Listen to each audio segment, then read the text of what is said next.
د ملګري ملتونو امنیت شورا سراج الدین حقانی ته اجازه ورکړې څو متحده عربي اماراتو ته سفر وکړي.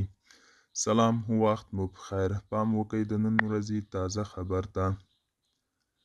د ملګرو ملتونو امنیت شورا ویلي چې د طالبانو حکومت د کورنیو چارو وزیر سراج الدین حقانی ته اجازه ورکړي څو د 4 ورځني سفر په موخه عربي اماراتو ته لاړ شي.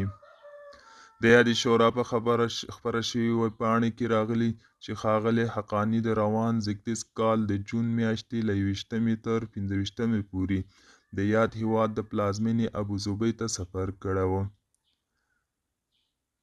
د وینا پاڼې په اساس چې نوموړي د سیمې هیوادونو لپاره د امنیت، ثبات او نور اړوند جوړې شوې غونډې کې هم ګډون کړی.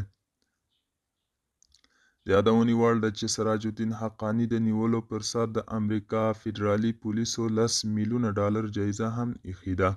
دوستانو، دا و د نن ورځې چمتو کلی خبر. تر بیا هم په الله سپارم. ښې چارې، ښه وخت.